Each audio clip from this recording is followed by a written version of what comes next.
Sí, pero como voy a leer necesito... No, por eso cuando vayas a los videos te la bajo. ¿Te parece? Sí, Sí, mira, yo termino de leer ¿ya? y la podés bajar y ya dejar baja porque tiene mucho color. Ok, ¿viste? sí, po, Un me proyecto imagino. muy colorido, está bueno. Ok, Gracias. vale. ¿Ah? Dice la vea a los compañeros. A ella. Ahí va, ya está, mira.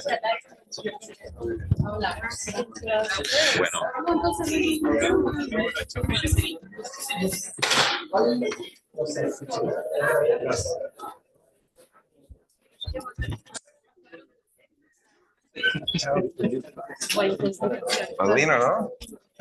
Bueno, él, que también. Nos vemos.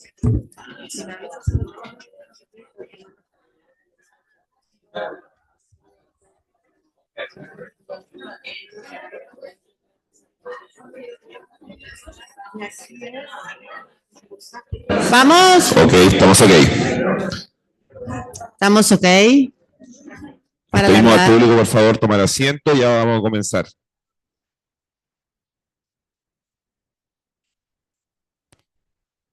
Bueno.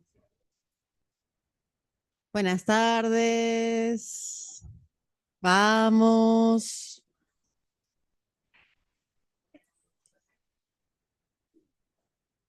Como les contamos ayer, en el foro 1, este es el foro 2.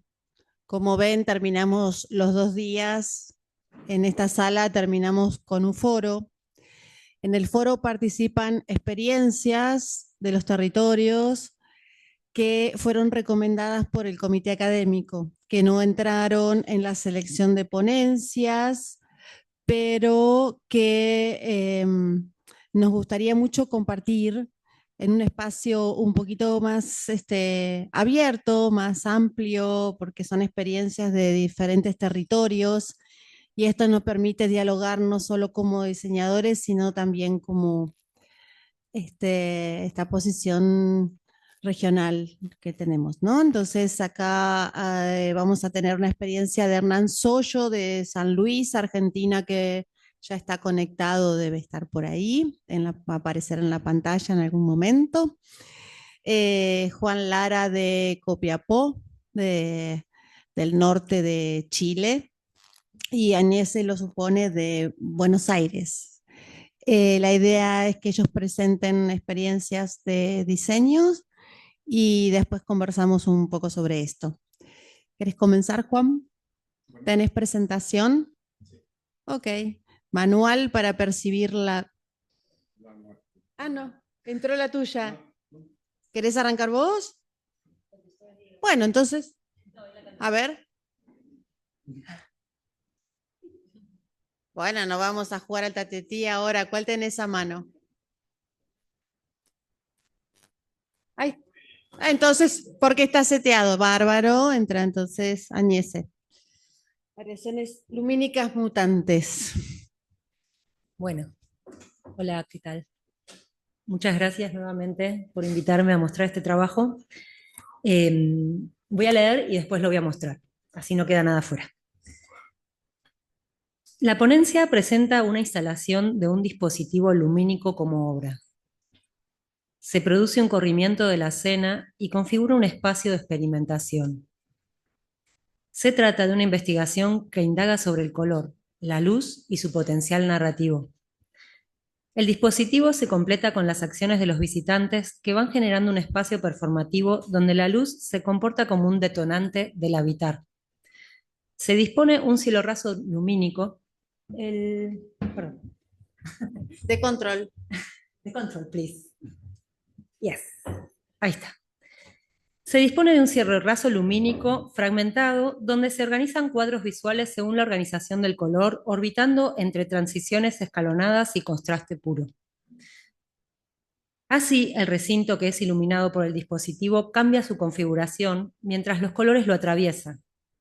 Se generan climas y tensiones en la ocupación del espacio. Se trata de una propuesta artístico-lumínica a partir de un espacio determinado elegido especialmente que contiene una claraboya fragmentada con 47 cuadros, donde se desarrolla una máquina de color-luz, que indaga sobre la relación entre el aspecto cromático, la temporalidad y la relación con el sujeto inmerso en ese espacio.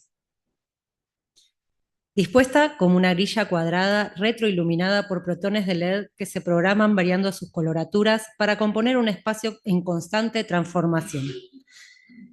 Cada vidrio de la cuadrícula tiene detrás de sí un artefacto independiente que lo convierte en un píxel, como piezas de un mosaico que muta, modificando la percepción del ámbito. Por momentos cambia de ritmo, se acelera, y los colores se vuelven plenos, mientras debajo el espacio y las personas inmersas en universos cambiantes se tiñen según la configuración cromática. Vamos a verlo. Bueno, básicamente este es el espacio. A mí me invitaron a trabajar en este evento que organizaba, bueno, Chandon, no quiero hacer propaganda. Y entre varios espacios que me dieron para elegir, elegí este porque me parecía que era el espacio que tenía más potencial para poder trabajar lo que a mí me interesa, que es el tema del color. Bueno, acá haría un video que después lo vemos al final. Básicamente, esta es la secuencia que yo organicé de colores que se van... perdón. Así es como están organizados los colores dentro de este trabajo. Cada uno de estos cuadros es uno de las escenas con las que está iluminado, retroiluminado ese cielo raso. Están organizados de una manera particular y están también programados con tiempos que también son particulares. Estas son algunas imágenes reales de lo que podíamos ver en ese techo. Bien, ¿cómo está organizado cromáticamente? Está dividido en dos partes. Una primera parte que tiene transiciones lentas, donde se va componiendo, se va pasando de un color primario de la luz, que sería el rojo, a un segundo color primario de la luz, que sería el verde, a un tercer color primario de la luz, que sería el azul, y volver otra vez al rojo. De manera en que se van organizando los puntitos, los píxeles, les vamos agregando a cada uno de a poquito un poco de verde, y se va... ahí está. Se van generando este tipo de cambios en el techo. Entonces se va componiendo por abajo hasta que el último cuadro, que sería el que está allá, queda con todo el plano de color verde y el punto central en rojo. Lo mismo pasa con el azul, que va transitando desde el verde hasta el azul, y lo mismo pasa del azul al rojo. Los tiempos de transición entre cada uno de esos cuadros eran lentos, eran como fades, y la manera en que se convertían los colores no se notaba de modo contrastante, ¿sí? Cosa que no pasaba en esta segunda parte. En esta segunda parte yo trabajé con los complementarios del color luz. Por ejemplo, en la primera parte tenemos la relación entre el rosa fucsia y el verde, ¿no? Y a su vez, ese rosa fucsia, ese pleno de rosa fucsia, se iba salpicando con diferentes planos de color verde, que iban cambiando de ubicación. Esos planos no parecían con una transición lenta, sino que acá los movimientos eran mucho más contrastantes y cortados. Después de que se terminaba de llenar con rosa, el rosa con el verde, había unas transiciones lentas de color hasta que aparecía el violeta. Cuando aparecía el violeta, la segunda composición era con puntos y con el color amarillo, que sería el contrario del complementario del violeta. También los puntos iban moviéndose de lugares con un ritmo bastante cortado, hasta que terminaban completando el cuadro y se llegaba al amarillo. Del amarillo una transición lenta hasta el azul, hasta que las últimas composiciones de color eran con líneas. Estas líneas eran naranjas, amarillas y un poco celeste, también trabajando con los complementarios. Estas serían como algunas capturas de lo que es cuando lo programé en el MA, ¿no? ¿Podemos ver las dos filmaciones? Veamos, esta es una filmación donde se puede ver la transición en tiempo real.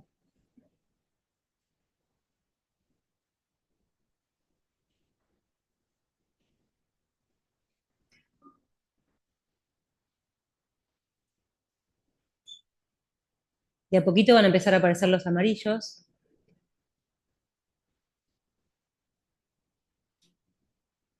Y mientras eso pasaba, las personas que estaban transitando por debajo, que eran muchas, y estaban como eh, recorriendo todo ese espacio, que pasaban muchas cosas a la vez, iban cambiando su entorno.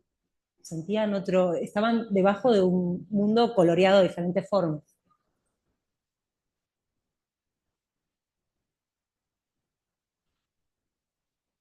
¿Estaba en el exterior? No, esto estaba, era una claraboya Sí. que estaba en el centro, era un espacio donde hacían fiestas. De hecho, en el del medio iba colgada una bola de espejos. A mí eso me inspiró bastante para hacer este trabajo, quiero decir, porque Abro tenía de que podemos ir haciendo preguntas a medida que van presentando, ¿eh? No hace falta esperar a los tres.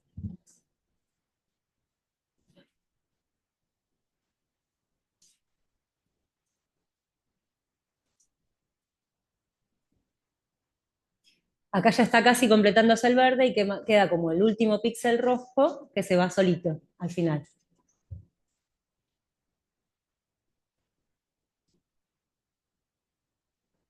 En este tiempo, esa transición lenta. Lo interesante era que de alguna manera esta máquina de luz se podía convertir en cualquier cosa. Podías cambiar los colores, los tiempos, trabajar con música, no trabajar con música. De hecho, acá con el silencio había cierta musicalidad. ¿Podemos ver la otra filmación? Esto es un timelapse de todo el recorrido, ¿no? Pasa del verde al azul, del azul al rojo, y acá empiezan estas composiciones de cuadros y de puntos. Finalmente, las líneas. Y terminaba en rojo, volviendo a empezar. ¿Podemos volver al PowerPoint?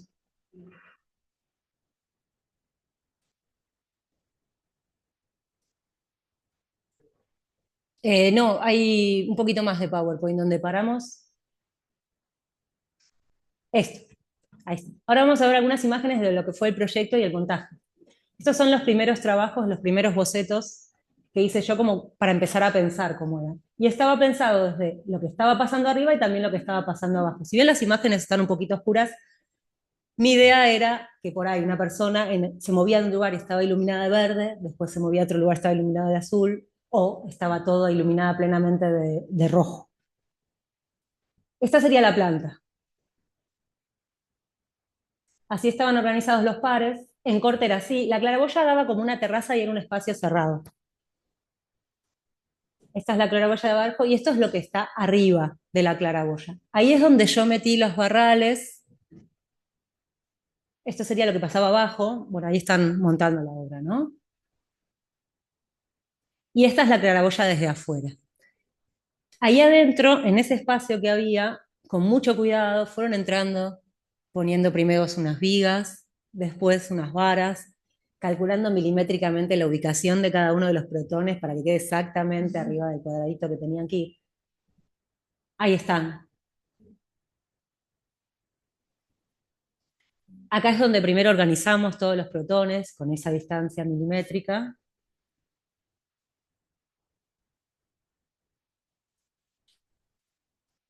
Y acá ya están pobrecitos los chicos, se tuvieron que meter ahí.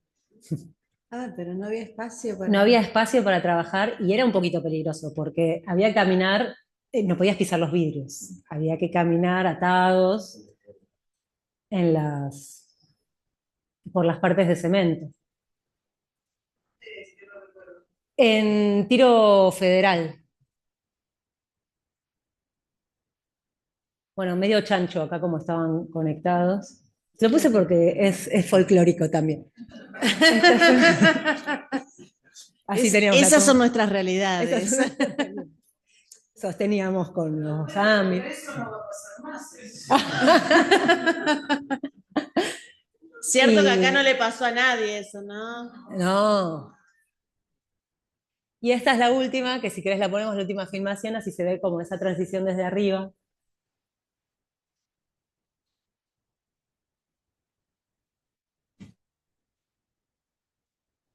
Si podés, si no, no pasa nada. No importa, no hay problema. Se veían encendiéndose los protones. Pero bueno, este es el trabajo, así muy acotado. Se acabó. Gracias. Gracias.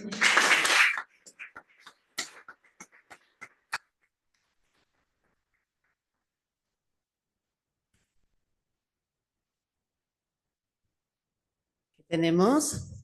¿Qué tenemos ahí? Lo de Juan. Ay, perdón. Ahí estamos.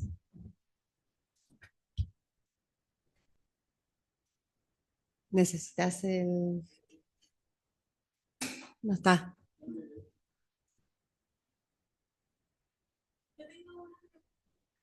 Dale, mientras. Vale, espera que ahí con el micrófono si sale por Zoom. Me arrepentí. No sé si se escucha. No se escucha. Ah, Ahí va. ahora sí. Tengo una pregunta con respecto a las personas que transitaban por el lugar. Si notaste cuánto era la temporalidad que quedaba o si alguien se quedó a ver todas las luces o algo así. Mira, era un evento con mucho movimiento, con mucha cosa atractiva que llamaba la atención. Se hizo en 2021, justo al final, los principios de la apertura de la cuarentena en Buenos Aires, que fue muy larga. Y algunas personas notaban el techo, pero muchas, abajo justo había unos espejos, donde todo el mundo, yo es la primera vez que lo vi, después me acostumbré un poco más, todos estaban filmando videos y haciendo historias de Instagram en los espejos. Entonces, no percibían directamente eso, esa composición de colores, excepto las personas que por ahí tenían el ojo un poquito más acostumbrado y estaban buscando la obra, ¿no? Pero el resto sí estaba como inmerso en ese espacio. Si bien no lo veían, no veían esa composición, sí lo habitaban y los estaba condicionando de alguna manera. No funciona el video. No, sí, viene ahora, lo está. Ah. Viene, no te preocupes. Vamos a ir charlando, si quieren. Mientras charlamos, ¿no? Que está Hernán esperando en Zoom también. Vamos con Juan y después el trabajo de Hernán. No lo muevas. Sí. Por eso el sistema conectado era ese. No, igual te digo que trabajaron muy bien.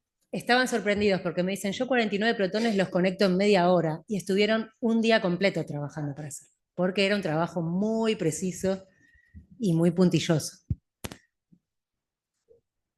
Estamos ok.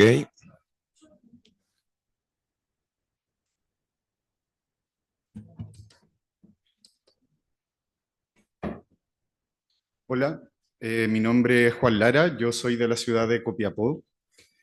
Para quienes no conocen, Copiapó es una ciudad que desde hace varios años, muchas de sus comunas son espacios muy, muy contaminados por la minería.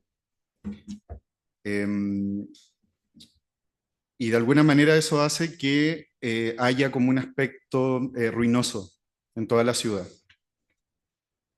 Antes de partir, también quisiera agradecer a mi compañera que no pudo venir hoy, Omi Campos, antropóloga e intérprete de danza contemporánea, que sin duda que todo este trabajo también es gracias a ella. Como les comentaba, la ciudad de Copiapó tiene un aspecto muy, muy ruinoso y eso a mí desde el 2017 me ha inspirado mucho. Entonces quisiera decir que las ruinas marcan una rotura en el paisaje y siempre señalan algo que cambia. Son una irrupción en lo que era continuo. No se suele hablar del beneficio de la grieta, pero son un respiro. Una interrupción porque el viento sopla a través de las grietas, oxigena, ventila, generan aire nuevo. La ruina nos permite una conexión con realidades del pasado, conexiones simbólicas con otros mundos. Nos permite llenar sus recovecos con otras historias. Los antecedentes a exponer desde la visualidad buscan responder cómo lo vivo está muerto y cómo lo muerto está vivo.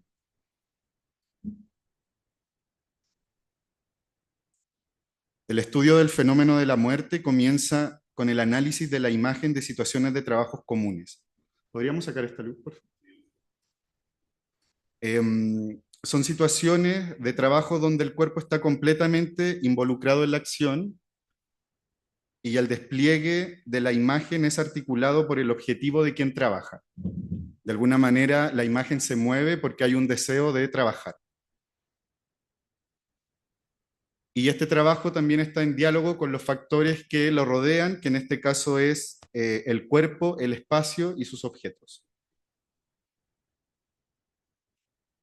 De esta manera, entonces, el procedimiento tiene que ver con realizar una etnografía sensorial, donde las texturas, olores, sonidos y materialidades se aglutinan como mapas mentales y sensoriales, que permiten que los cuerpos se muevan de determinada manera.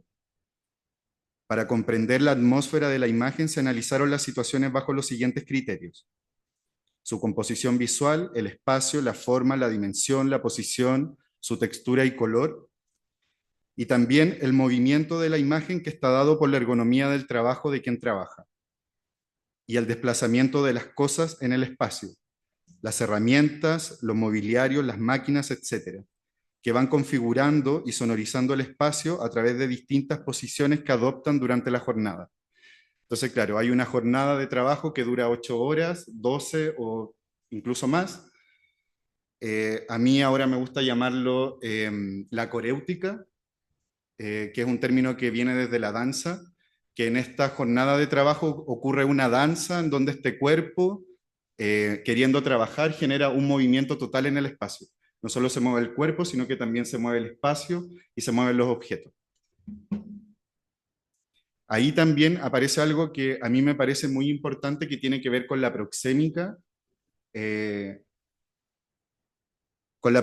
y con la apariencia de las cosas. De alguna manera el cerebro no distingue si es que este volumen que estoy viendo es una persona o es una cosa, digamos, como me impacta de la misma manera porque esa cosa tiene una apariencia y está más o menos cerca mío, que eso vendría a ser el factor de la proxémica.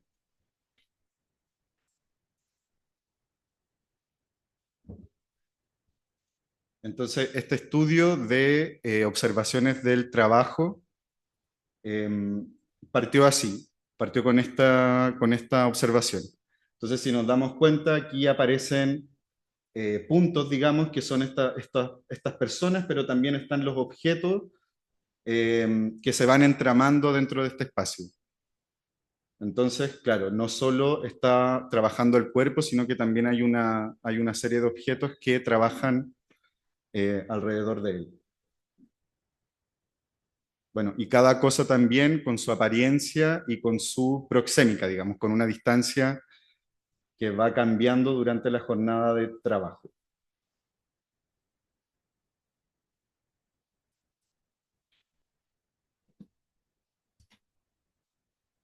El estar sentado hoy en sillas es una cotidianidad banal y habitual. Pero ¿qué significa estar sentado? En tan solo 150 años hemos pasado de no tener derecho a sentarnos en sillas a casi la obligación de sentarnos. Estamos sujetos a nuestra silla mucho más de lo que creemos. Sentarse en sillas, estar a la altura de las rodillas, no es solo una actitud externa, sino una forma de diseñar nuestra cultura.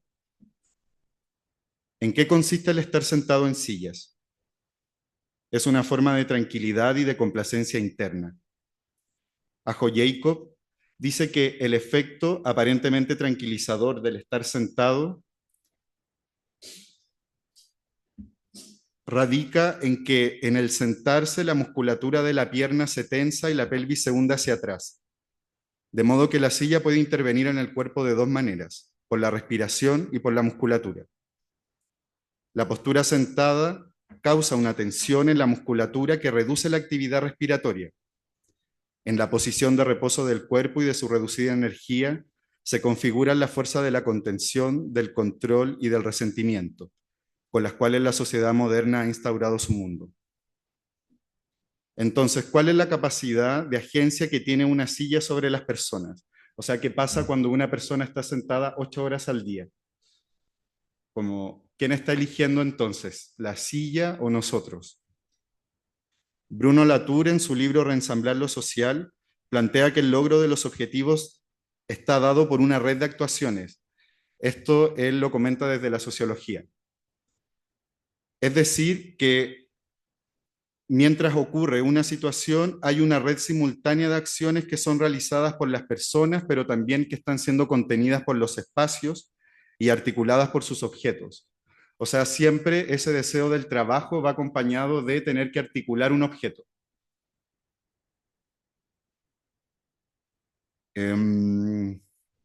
Articulada por sus objetos. Es decir, que cuando un cuerpo está actuando, están actuando las cosas también.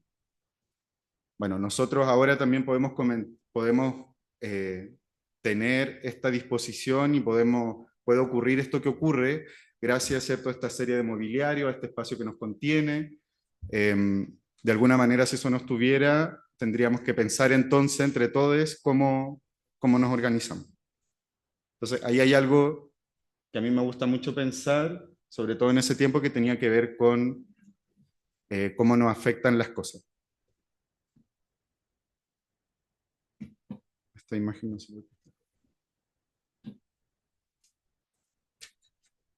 Y esto, acá hay una combinación, ¿no? Sí, pero lo puedo llevar. Entonces, a partir de esta información, el primer trabajo se llamó Personaje Común, donde la observación y la deriva, el caminar, se reconocen como los recursos metodológicos para la creación y cuyos soportes son la ilustración, la fotografía y la pintura. Las imágenes que veíamos antes son una serie de acciones que fueron hechas bajo este proyecto que se llama Personaje Común. Que de alguna manera salir a caminar me empezó a entregar una serie de materiales que los fui reordenando y transformando en intervenciones. Entonces, bueno, aquí también hay algo que me parecía muy interesante y que lo he trabajado hasta ahora, que tiene que ver con generar una ficción, pero desde algo que pareciera que es una anécdota. Como siempre que yo empiezo a pintar esto, personas me han preguntado hasta si estoy poniendo una bomba, como si voy a hacer un hoyo, si voy a instalar una cañería. Digo, entra desde algo muy pequeño, desde algo muy cotidiano, hasta que aparece la pintura y claro, ahí aparece, digamos, como un fondo, digamos, un escenario. Después empecé a invitar a más personas y aquí en esta intervención apareció la idea de sonorizar el andamio, entonces constantemente el andamio sonaba y parecía que esa música venía de la pintura. También realicé este ejercicio que tenía que ver con ir a preguntarle a un material muerto por qué se había muerto.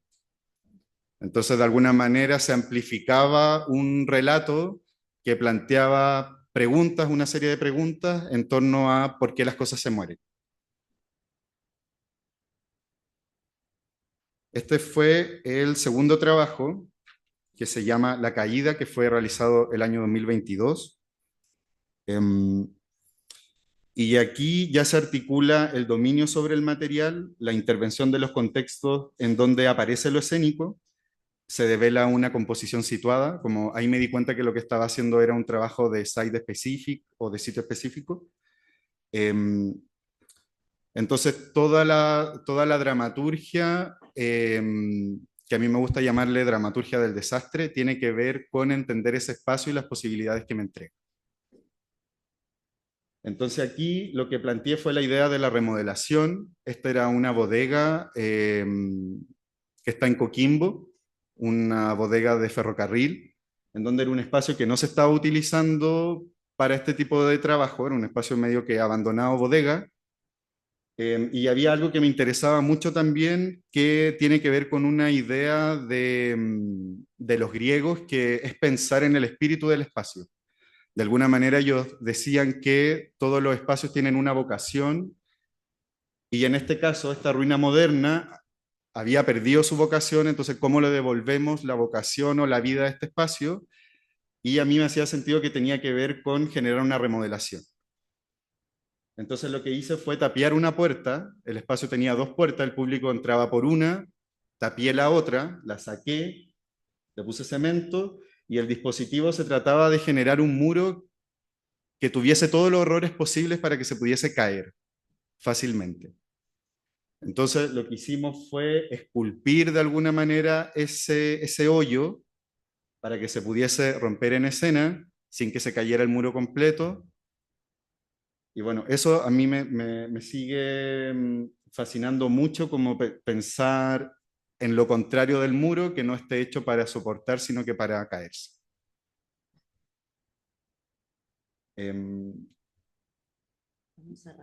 Sí. Bueno, estas son imágenes del muro, de la puesta en escena, y donde ocurrían una serie de acciones que no tienen una función, digamos, son más bien como ilógicas para el trabajo de la remodelación, y en donde termina con esa rotura del muro y entra una luz, digamos. Por lógica. Esto fue un momento de la mediación en donde la gente se terminó sumando a terminar de romper el muro, y también una idea que me gustaba mucho era el poder hacer entrar luz por un lugar donde nunca entró, que era en este caso hacerlo entrar por el medio del espacio, en donde nunca había entrado por ahí la luz. Y el tercer proyecto se llama Pasaje, que esto fue realizado en un terminal de micros del norte, que queda literalmente en la punta del cerro.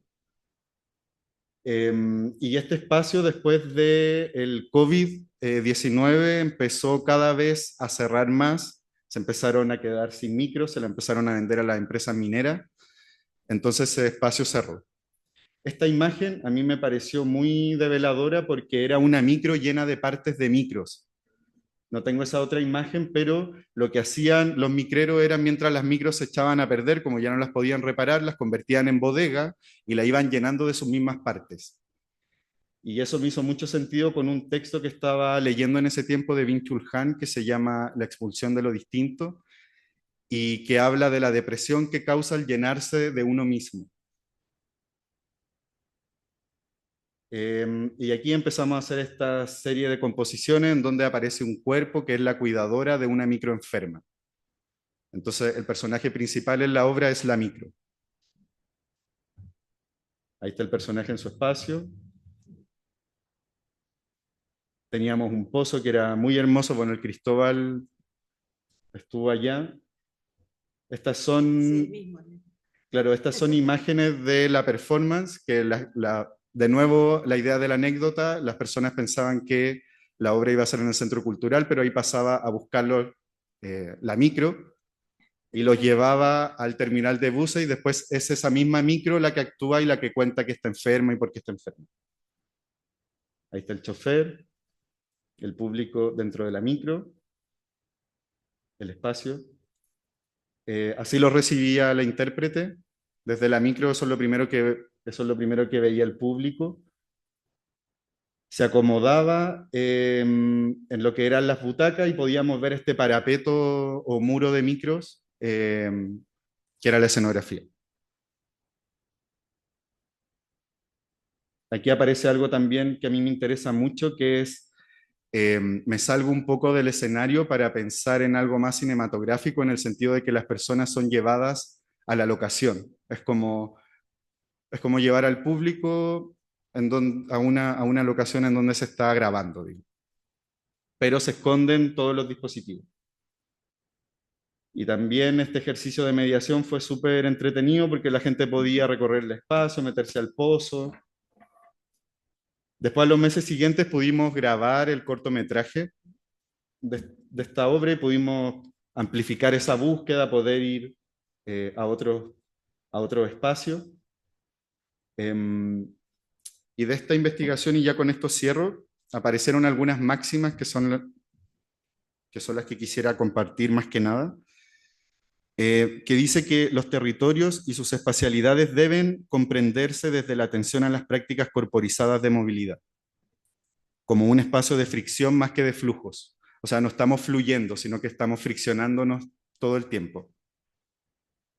Que la movilidad cotidiana es el resultado de las relaciones e interacciones entre corporalidades diversas, humanas, de la naturaleza y no humanas, más que el quehacer de individuos aislados. O sea, no nos estamos moviendo solos, sino que nos estamos moviendo con un todo. Y todo lo que vive inmerso en un contexto capitalista se explota y va muriendo. Doble tensión entonces sobre la ergonomía del trabajo y su propósito. Algo así como que el engranaje de la máquina es la que hace que funcione, pero al mismo tiempo es la que la hace morir. Eso, muchas gracias.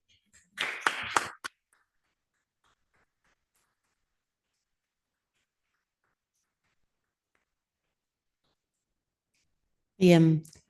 ¿Alguien quiere hacer alguna pregunta ahora mientras entra Hernán, que está por ahí en el Zoom? Hernán, ahí estamos. Hola, ¿cómo va?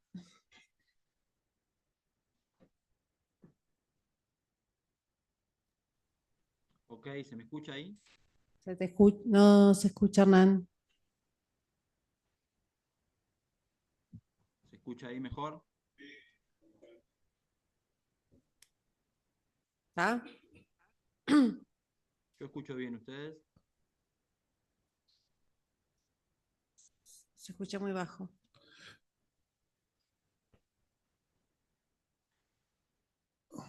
Bueno, hablo un poquito más fuerte, ahí a ver Eso, si un escucha poquito más bien. fuerte. Ok, ok, ok. Ahí Más cerca del compartí una micrófono, serie de Hernán. archivos. Así te escuchamos mejor.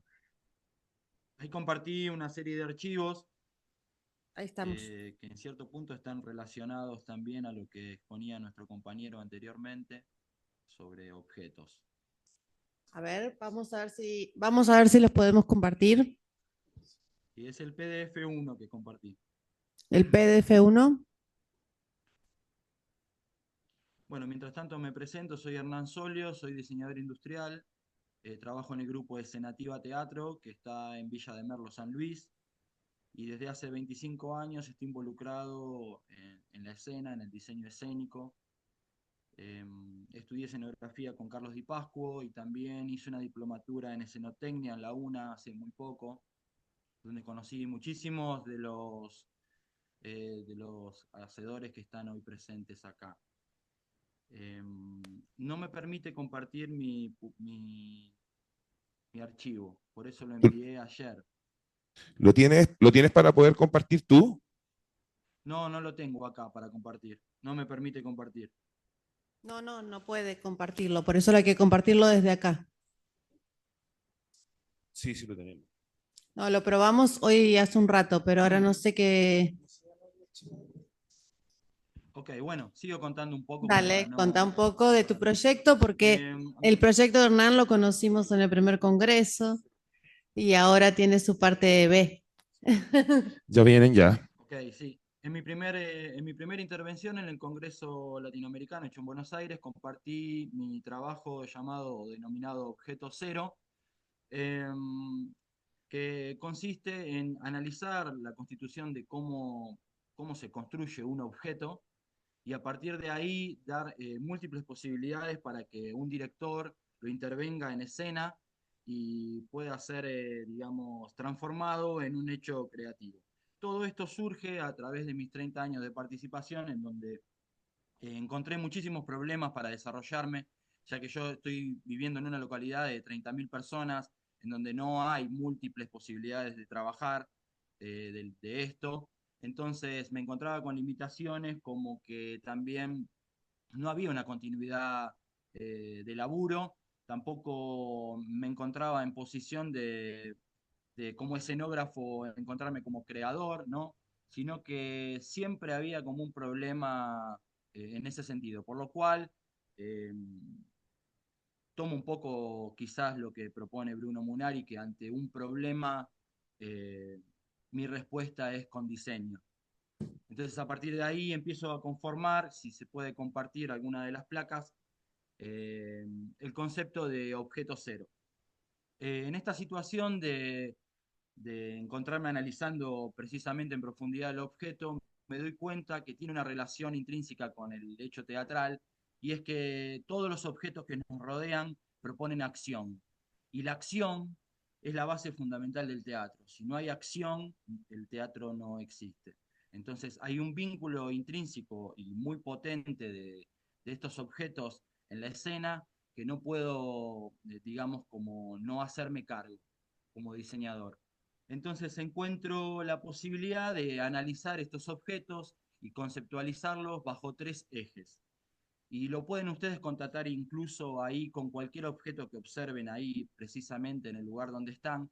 Y es que estos objetos están constituidos por 3 elementos. Uno es la forma, que pueden ser macro o microformas, figuras geométricas, que hasta incluso le podemos poner nombres si queremos. El otro ítem es el de A ver si ahí se puede compartir la placa. Bueno, el otro ítem es el de la tecnología, o sea, hay una materialidad, hay un proceso de creación que son con elementos físicos, ¿no? Y compartan la otra, la que le sigue. La diapo que sigue a esa puede ser, es la que estoy hablando en este momento. Y hay un tercer elemento que es la función, ¿no? El uso. ¿Cómo yo uso esa misma placa? Ok, gracias. El uso, ¿no? Hay una función que determina para qué está hecho ese objeto. Si ustedes observan por ahí cualquier cosa, la silla, la mesa, el micrófono, estos tres elementos los van a encontrar muy fácilmente. Lo que sí hago es que esta función o este uso que está ligado al cuerpo, ¿no? Ya que me propone acción y tengo que accionar ese objeto, se lo pongo en manos a una directora para que lo interprete, reinterprete, modifique y lo haga pelota si quiere, que lo rompa toda esa función y ese uso, que haga lo que quiera, ¿no? ¿Me están escuchando? Perfecto. Ok. Y estamos viendo las Bueno, imágenes también. ok, el otro elemento es lo que realizo como un dogma con la directora Silvina Tapie, que es la directora de Escenativa Teatro, y establecemos estos 10 ítems a partir de este objeto que yo propongo, de características particulares. El primero es que es el punto de partida del hecho escénico. Entrego el objeto porque no voy a esperar a que aparezca un productor, no voy a esperar a que aparezca un subsidio, no voy a esperar a que aparezca un texto. Doy un objeto. Mi problema es ese y con diseño encuentro una posible solución. Entonces se lo doy a una directora para que parta desde ahí y que ella lo construya y deconstruya como quiera.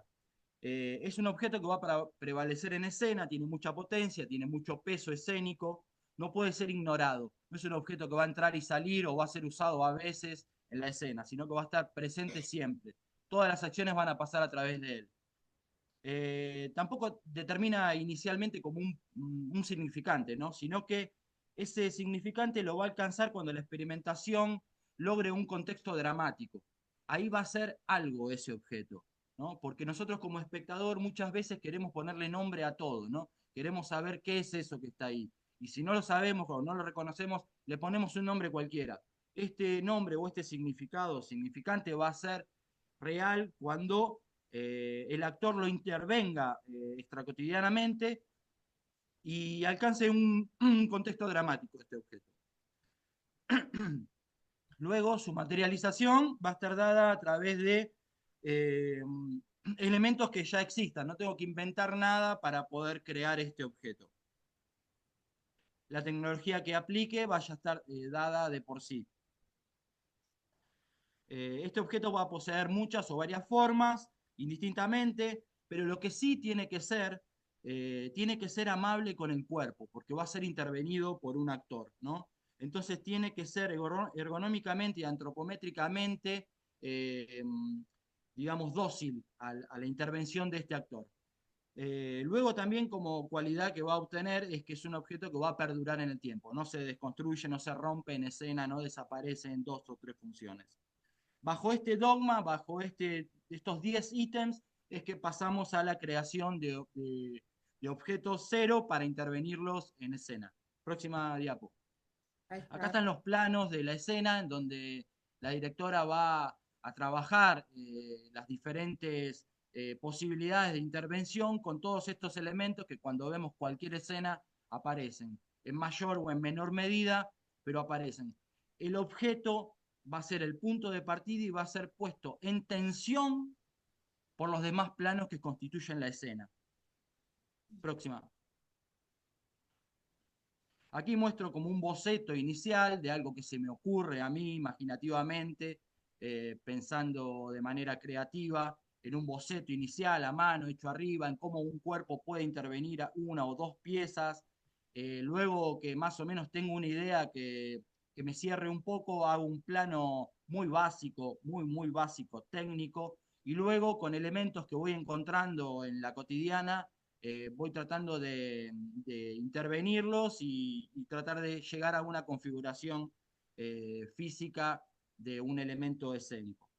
Próxima. Esta es una pieza que puede ser utilizada de múltiples maneras, ¿no?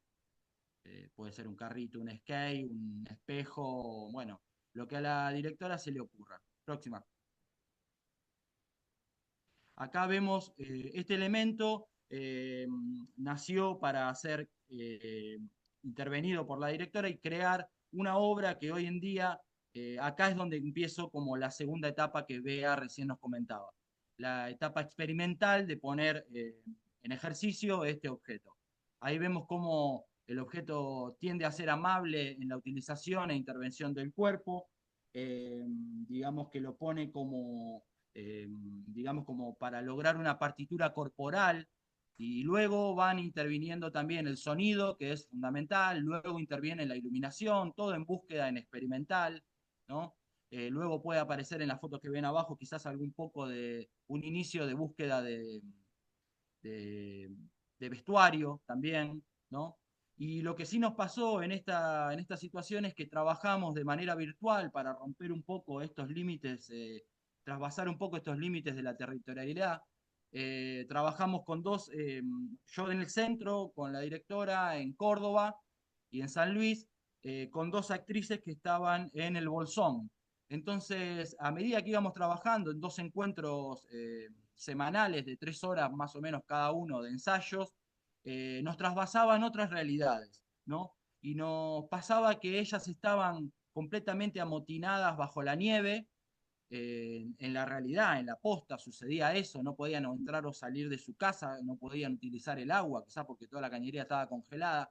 Y nosotros en el centro del país, mientras estábamos creando, estábamos prendidos fuegos todos los bosques de la zona o alrededores.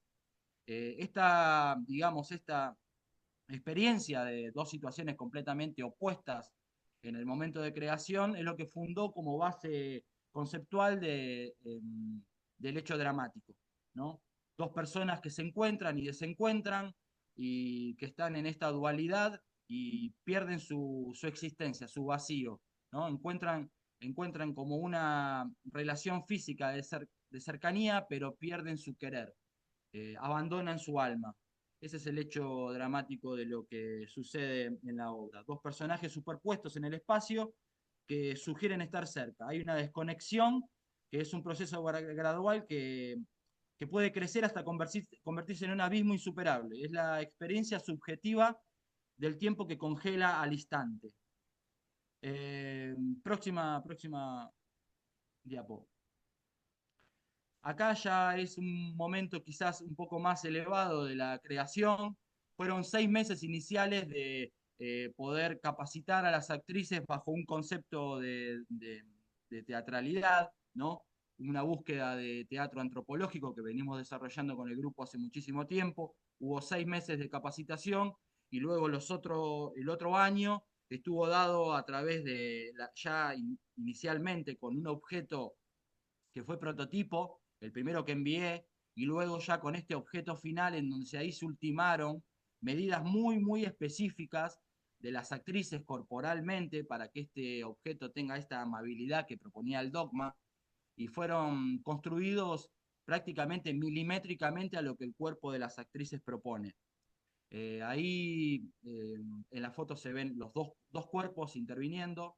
Está muy trucada también la puesta porque propone esta síntesis de dos cuerpos que a veces son uno y a veces un cuerpo son dos, ¿no? Este carácter conceptual del que hablábamos antes.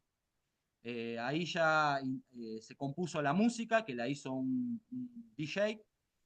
También utilizó elementos sonoros del ambiente, no solo instrumentales, y compuso una ópera, digamos, ¿no? para la obra. La próxima.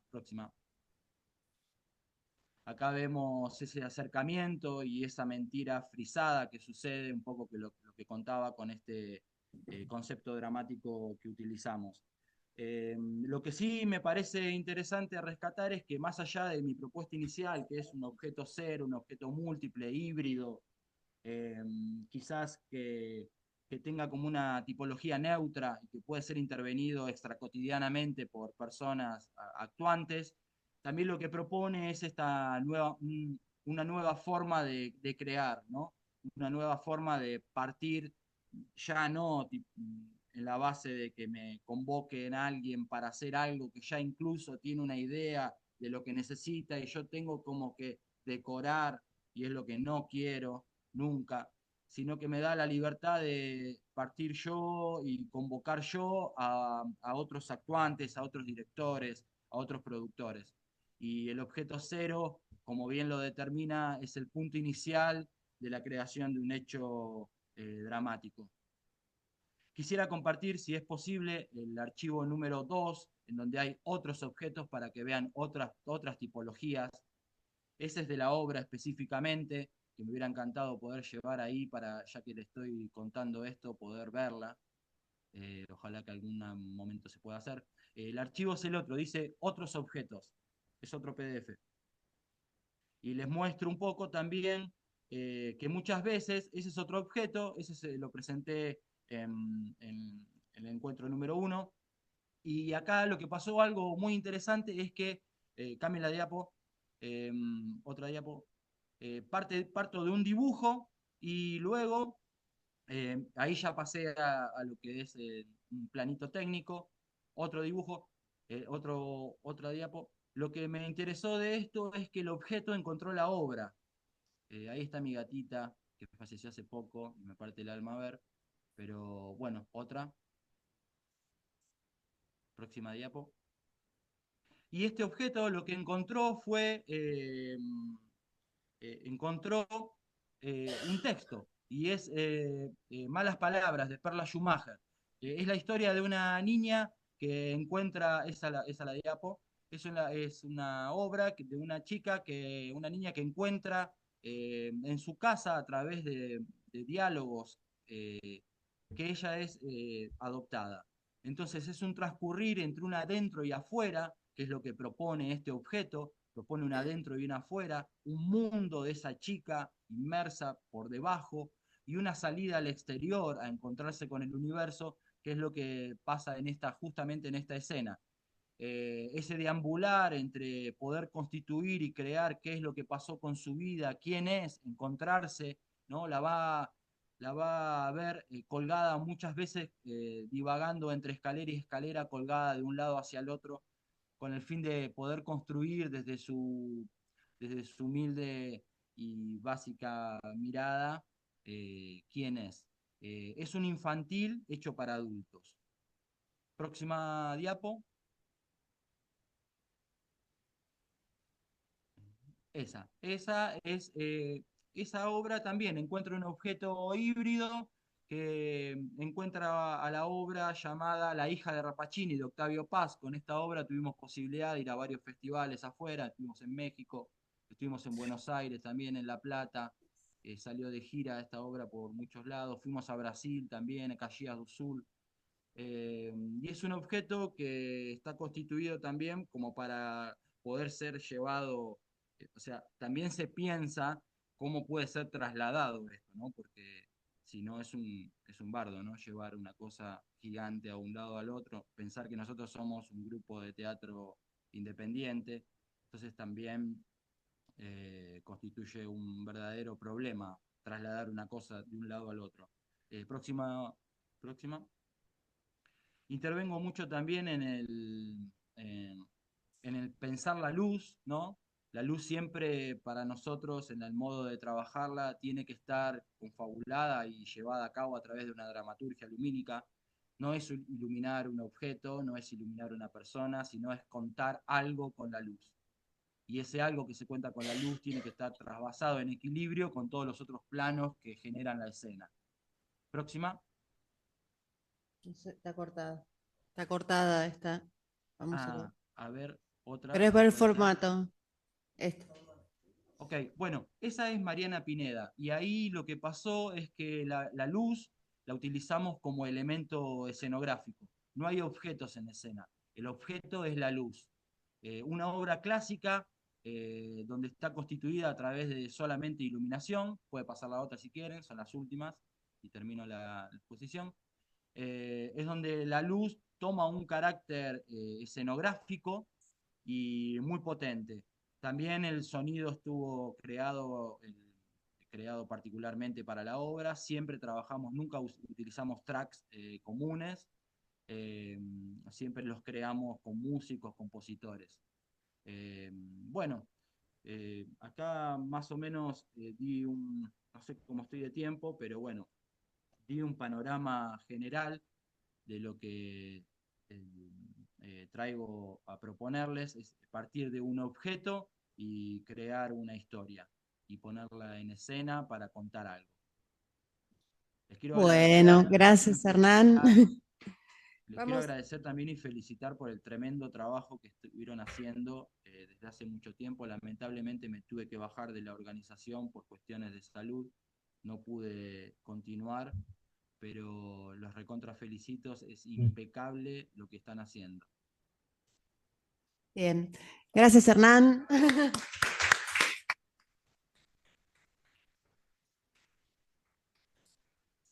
Bueno, pueden seguirme también a través de @DIHSolio en Instagram, y si no, Escenativa Teatro también en Instagram, pueden estar en contacto con nosotros. Saludos a todos y muchísimas gracias. Bien, ¿alguien quiere hacer alguna pregunta acá al respecto? A los chicos. Estamos cansados, ¿no? Llevamos toda la jornada de ponencias y de videos y de imágenes y de conversaciones. Con modo de resumen de este foro, creo que hay algo que nos hace dialogar en estos tres trabajos, que es alguna cuestión en el espacio, ¿no? Entre el espacio real, el espacio que nos rodea todo el tiempo y que nosotros podemos ver lo que ese propio espacio nos conmueve y lograr poner en evidencia ese espacio a través de diferentes recursos, ¿no? Algunas veces es la luz, otras veces es la luz, los objetos y la acción, y cómo lo que a nosotros nos pasa en el territorio, ¿no? Y contaba Hernán, uno estábamos con los incendios en la montaña y otros con las heladas.